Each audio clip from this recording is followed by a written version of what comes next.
వీక్షకులందరికీ నమస్కారం. జూన్ నెలలో మీనరాశి వారికి ఏ విధమైనటువంటి ఫలితాలు కలగబోతూ ఉన్నాయో ఈ వీడియో ద్వారా క్లుప్తంగా తెలుసుకునేటువంటి ప్రయత్నం చేద్దాం. ముఖ్యంగా మీనరాశి వారికి ఉండేటువంటి గ్రహస్థితిని పరిశీలనం చేస్తే ఈ రాశి వారికి 12వ స్థానమందు శనేశ్వరుడు ఏలినాటి శనిగా ఫలితాన్ని ఇస్తూ ఉన్నారు.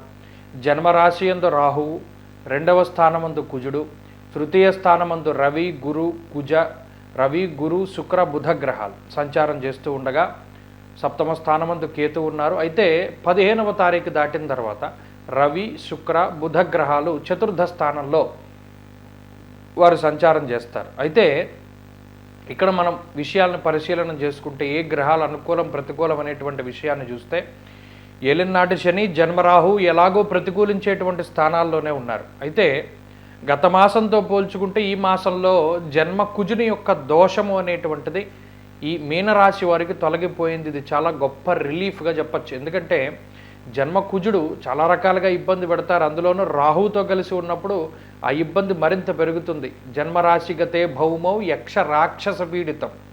రాక్షసులు ఎలా పీడిస్తారో అలా పీడిస్తారన్నారు జన్మ రాహు కుజులు ఇద్దరూ కలిపి. మరి అది పోయింది కాబట్టి ఆ దోషం తగ్గింది కాబట్టి గత మాసంతో పోల్చుకుంటే ఈ మాసం కొంత రిలీఫ్గానే ఉంటుంది. ఇక మిగతా గ్రహాలను కూడా మనం దృష్టిలో పెట్టుకుని చూసినప్పుడు ఒక రవిగ్రహం మాత్రమే, అలాగే శుక్రబుధులు అడపాదడప కొంత అనుకూలంగా ఉన్నారు. ప్రత్యేకించి 1వ తారీఖు నుండి 15వ తారీఖు వరకు రవిగ్రహం మాత్రమే అనుకూలంగా ఉన్నారు ఈ మాసంలో. తర్వాత రవి బలం కూడా పోతుంది. అంటే గ్రహాలన్నీ ప్రతికూలంగా నడుస్తూ ఉన్నాయి. ఒక శుక్రబుధ చంద్రగ్రహాలు మినహాయించి ఆ 3 గ్రహాల వల్ల కూడా విప్లవాత్మకమైన మార్పులు ఏం జరగవు అక్కడ.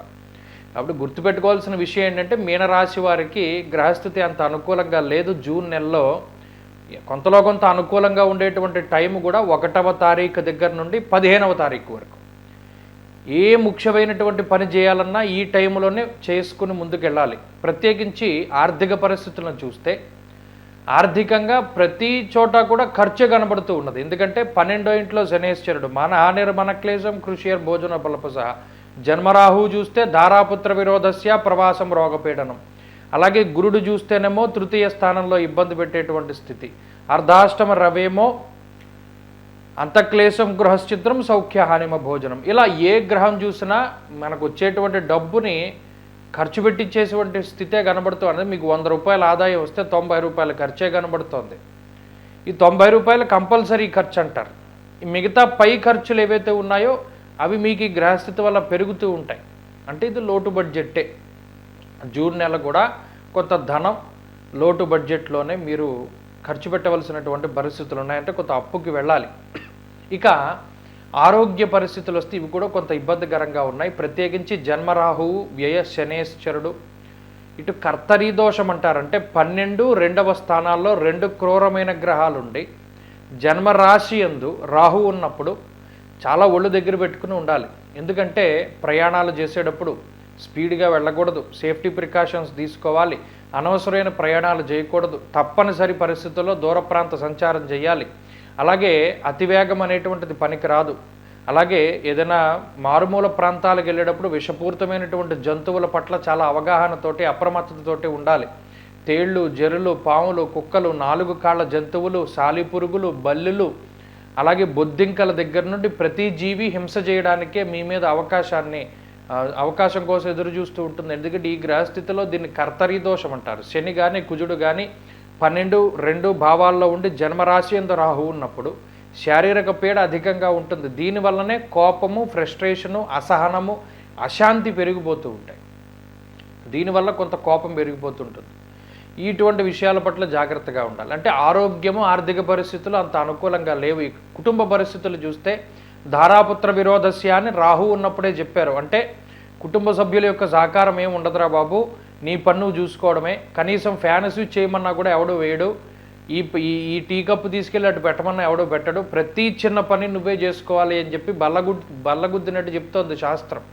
కాబట్టి మీనరాశి వారు సొంత స్వయం కృషిని నమ్ముకోవాలి, సొంత తెలివితేటల్ని, సొంత శక్తిని నమ్ముకోవాలి తప్పితే ఎవరినైనా నమ్ముకుంటే ఇక మీరేం చేయలేనటువంటి పరిస్థితి. ఇక ఉద్యోగపరమైనటువంటి విషయాల్లో కూడా కొంత సానుకూలత ఉన్నది. అది కూడా రవి బలం ఉన్నది కాబట్టి ఎంత కష్టం వచ్చినా నేను చేయగలను అనేటువంటి ధైర్యాన్ని రవి ఇస్తారు. కాబట్టి ఉద్యోగంలో ఉండేటువంటి ఇబ్బందులు ఏవి కూడా అంత దరికి చేరవు. ప్రత్యేకించి ఏదైనా ఇబ్బందులు ఉన్నా కూడా అవి దాటవేస్తారు. ఉద్యోగం అయితే పోయే పరిస్థితులు లేదు. చాలా రేర్ కండిషన్. జాతకంలో ఉన్న దశాంతర దశలు బాగా లేకపోతే ఉద్యోగం పోతుంది తప్పితే, పీకల మీద వరకు వచ్చి ఏదైనా దూరంగా వెళ్ళిపోవాలి తప్పితే ఉద్యోగం పోయే పరిస్థితులు లేవు. జాతకంలో దశలు బాగోపోతే ఉద్యోగం పోతుంది. అలాగే వ్యాపారం బాగున్నది. వ్యాపారం లాభసాటిగానే సాగుతూ ఉంటుంది. వ్యాపార పరంగా వచ్చేటువంటి సమస్యలు ఏవి కూడా ఈ రాశి వారిలో కనబడడం లేదు.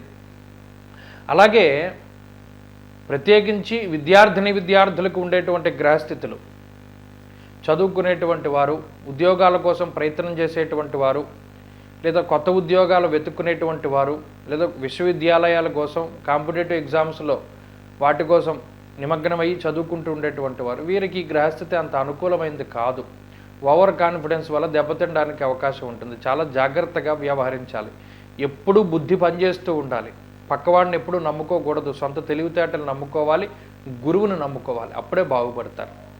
అలాగే స్త్రీలకి ఇదే రకమైనటువంటి ఫలితాలన్నీ కూడా అన్వయం అవుతూ ఉంటాయి. స్త్రీలలో ఆత్మవిశ్వాసం లోపించడానికి, అలాగే ఏదో ఒక మానసిక బాధ ఉండడానికి అవకాశం ఉంటుంది. అయితే ఇదంతా కూడా పాసింగ్ క్లౌడ్స్ అంటారు. అంటే ఎప్పుడూ ఒకేలా ఉండదు ఈ గ్రహస్థితి.